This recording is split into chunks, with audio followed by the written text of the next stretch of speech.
What's up everyone, welcome back to a brand new video. This scenario seems pretty popular, so of course today we're going to continue it. Last time, we saw what happened in a world where there were no Saiyans. A story where Goku was really just a monkey boy. Without any Saiyans being involved in the story, the first main villain of Z would be Piccolo. The last part talked about how he would go about his revenge, and how Goku and his allies would help stop him. But even with Piccolo out of the way, there's still more villains lurking about on Earth. Just because the Saiyans aren't here doesn't mean there's not any threats. We'll see more of that as we go forward today. For this part, let's set a like goal of 3,000 likes. Once we hit that, I'll continue with another part of this series. Anyways, let's pick it from here.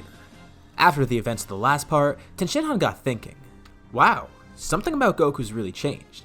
I mean, sure, everyone got stronger from training, but he got especially stronger. It must have been something to do with King Kai. And he's not just talking about Goku's base either. He's talking about whatever technique he used, that thing that made him all red and made him stronger. It was almost unreal what he did. It's almost like he transformed in a way. He's interested, so he talks to Kami about it. Also bringing Goku along with him. He wants to see if he can go to King Kai's planet too. Even without any villains there, he's really dedicated to his training, and he feels that this is the best route for him, especially if he has a great training partner like Goku.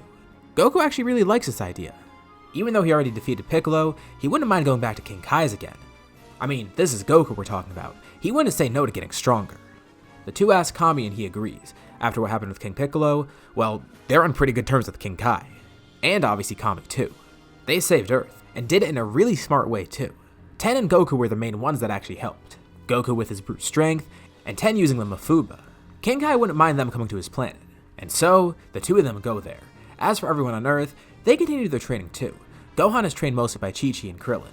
And Goku occasionally does visit Earth. As he trains with King Kai more and more, he gets faster and faster, so the trips along Snake Way aren't too bad. Instead of being a day long, sometimes they're only an hour long, eventually becoming minutes long and then seconds long. Goku can go between both Earth and King Kai's planet pretty easily, and Kami doesn't mind teleporting him from the lookout to King Yama's place. As for Ten though, he doesn't leave, spending most of his time there. Goku eventually decides that maybe it's not best for him to stay at King Kai's place. He keeps going back to Earth to train with Gohan and Chi-Chi, plus he doesn't just want to leave them. He can still train with Kaioken on Earth, and thanks to Bulma, she might be able to make a gravity machine for him, replicating the 10 times gravity on King Kai's planet. While Ten stays to sharpen up his techniques, Goku returns to Earth, ready to focus on Kaioken. Chi-Chi's obviously back into fighting again, and it's more open for Gohan to do it as long as he manages his time. She does want him to study, but if he fits in fighting in a good way, she's fine with it. It won't really be much of an issue. As he continues training Gohan, Roshi then mentions something. Gohan's tail could be an issue, as he reminds Goku about his childhood. Goku didn't remember too much about the Great Ape because whenever he transformed, he lost all memories of it. But Roshi gives him some more explanation. He's worried about Gohan. Honestly, Goku completely forgot about the tail. He saw it more as an advantage, another appendage Gohan could use in fighting. Roshi says that maybe they should move it, but Goku wonders, maybe there's a way for him to hone that power. Even though Goku doesn't have his tail, maybe he can figure out a way to access it too. I mean, it grew back before, right? That power has to be in him somewhere. It is his own special gift after all. He's just a weird monkey boy, so he should put that to use. Everyone continues their training, although there's nothing seemingly to train for, so no one's really taking it too seriously. I mean, they still do want to get stronger, but it's not as serious as it was with Piccolo, so they don't need to spend every waking moment training intensively. No, just some occasional training is enough, especially now with the gravity room, they could train a lot more efficiently. Although, Goku, Chi-Chi, Krillin, and Gohan are the main ones to use it. Yes, even Gohan gets used to it. For a kid, it's pretty insane how strong he is.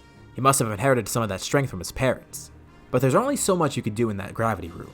If Goku wants Gohan to hone his power, he's gonna need a lot more space. Especially in case things go wrong. He tells Gohan about his tail, telling both him and Chi-Chi what he has in mind. Chi-Chi's a bit worried about it and says that it may be a bad idea, but Goku says there's no need to worry. If it becomes uncontrollable, Goku's strong enough to outmaneuver Gohan and remove his tail, and that'll prevent it from ever happening in the future, but it's at least worth a try. After more convincing, she agrees to it. And Gohan does too. He's actually pretty excited. He didn't know anything about this power, but he is a bit nervous after hearing what Goku said. One night, the moon is full, exactly what Goku is waiting for. The three of them all head out, and Gohan looks up at the moon, turning into a Great Ape. As you'd probably expect, he is a bit rowdy, but it's actually not all that bad. With Goku and Chi-Chi there, he tries to break through that rage and recognize them. That's what they were betting on. If he turned into a Great Ape randomly, it wouldn't work, but with them there, they may be able to tame him in this form. Plus, it's pretty nice training for them too. At first, it's not too easy, but as they keep training through the night, Gohan eventually gets more and more tame, slowly gaining some more sense of reason. His rational mind overcomes his grade 8 mind. It seems like the training is actually working. But there is something weird though. Even though Goku has no tail, he feels an odd sensation when looking at the moon. Maybe it's just leftovers from when he did have the tail. But it still does get him thinking. What if he could actually access this power too, even without his tail? He then remembers back to King Piccolo. When he defeated him, punching right through him, he felt that same power course through him. Without transforming, he did access some of the Great Ape's power, out of his sheer determination and anger. The more he thinks about it, the more he realizes he still has it within him. Although, he's not really too sure how to go about it. He wants to see if he can access it more, so he needs someone to look into his mind and heart. That seemed like the best way to actually learn more about it. And luckily, he knows the perfect person to consult, his former teacher, Kami. Kami can look into people's thoughts, as well as looking into their hearts and minds. Plus, he knows Goku really well, more than most other people. And as a fighter, he knows Goku better than anyone besides Roshi. He starts looking into Goku's mind, trying to see if he can find anything, any remains of that great ape in there. This hunch may actually be right. But as Kami looks into him, he sees something weird. No, not something weird with Goku's morality or whatever. He sees something wrong with Goku physically. It appears that Goku may actually be sick, but he doesn't know it yet. Kami accidentally discovered the heart virus in Goku, and this kinda does set off some alarms.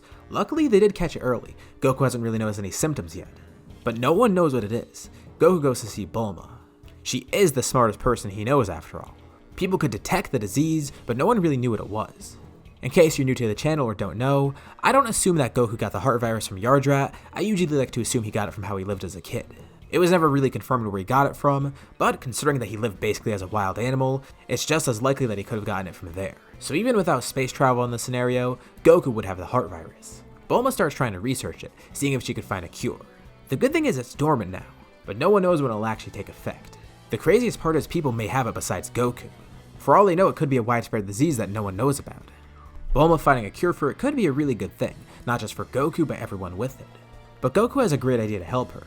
Maybe they can ask Shenron for a cure. He may be able to give some more info, and they haven't really used or needed the Dragon Balls in a while, so it might be a good idea to pursue them. This leads Goku to go on a little journey. With Gohan and Chi-Chi, they begin to search for the Dragon Balls, something they haven't really done in a while. It's not too hard to gather many. They all travel a lot faster by now. And with Dragon Radars, they each have a good time finding them. But there's something else from Kami that Goku keeps in mind. Apparently, he does still have that within him. Kami could sense that rage bubbling up within there. Some sort of weird power. Maybe he could still turn into a great ape, or something completely different. He hopes that he could eventually access that, but first, they need to try and cure this, just in case it becomes an issue soon. They eventually get 6 Dragon Balls. Goku goes out to look for the last one. And things are going really smoothly. He locates the Dragon Ball, and it's right in sight. But as he goes to grab it, someone else picks it up. Goku introduces himself. He wasn't aware that anyone else was searching for the Dragon Balls, but he asked politely if he could have it. The guy who took it is a weirdly dressed old man. And then something catches Goku's eye. His hat has a very specific logo on it, one that Goku recognizes instantly. Goku's kind demeanor instantly turns hostile. This is a Red Ribbon Army member. He introduces himself, Dr. Gero, now Android 20. He spent all his time researching, planning to get revenge on Goku, now turning himself into an android, and with this power, he should be more than enough. Without hesitating, the two immediately jump into battle. In his base, Goku's actually caught off guard. Gero's actually pretty strong. One thing that I do want to mention is he's not the same strength as he was normally. Gero only made himself as strong as he needed to be based on what he had for research, plus this is taking place a bit earlier on. It's not like he had people like Frieza to research. His strength is only based on what he saw from the Earthlings, and from Piccolo. But even with that, he's still pretty strong, stronger than Goku. Even when Goku goes into Kaioken, he still has issues, although he does close the gap a bit more between the two of them. He cranks it up to Kaioken times 4. But nothing's working. Plus, he can't even use his ki attacks. Gero has a way to absorb them. The fight continues, and Goku knows that he needs more power. But then he remembers back to what Kami said, and what Gohan was doing with Great Ape. But even if he could somehow access the power without his tail, there's no moon. From what he knows, he does need the moon to access this transformation. But he remembers, there might be another way. The sensation of that power, the way he felt when he was training at night. Maybe he can replicate that and force it out of himself. He feels the anger towards Gero building up within him. And alongside it, he desperately tries to get that feeling once more. He even completely turns off Kaioken, wanting to focus on this. It's his only way to get out of it. Wait, he remembers something. When he was training Gohan, he knew that the moon might be a problem. The full moon isn't always out, so he wanted to see if Bulma had any way to replicate it. And of course, she did. She was able to create a device that projects the moon, a fake one.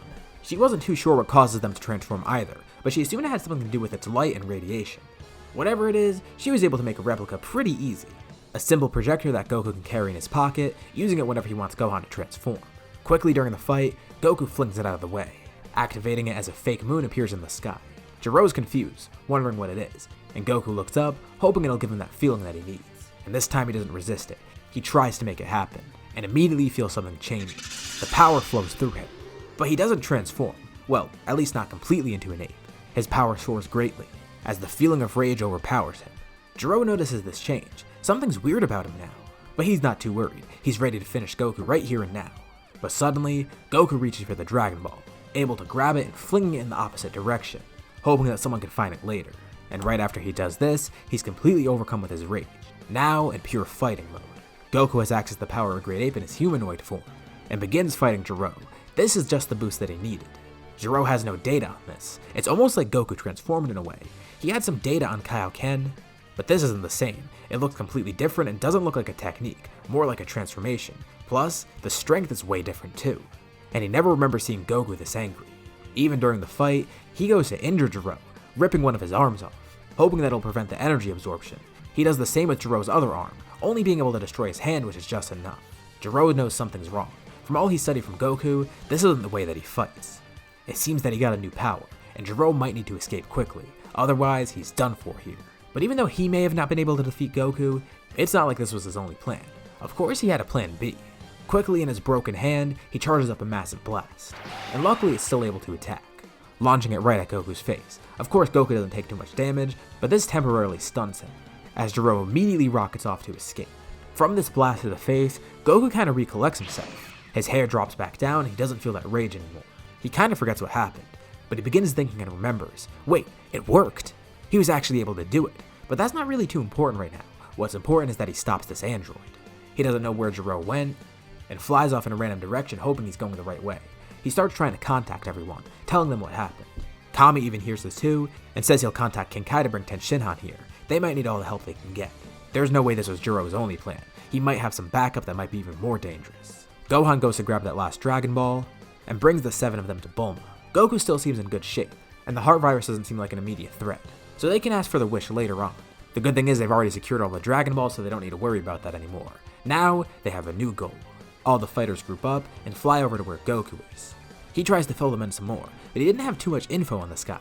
He knows it was some guy named Dr. Gero, also calling himself Android 20. He worked for the Red Ribbon Army, and somehow he had a way to absorb energy. He's definitely not someone to be messed with. Of course, all his friends would have sensed his power rise too, and Goku explains that too, and luckily that reminds him. He goes to get the fake moon projector, knowing that he might need it later to transform once more, because he doesn't really know how to access this power too well. It's a great thing that he got it though.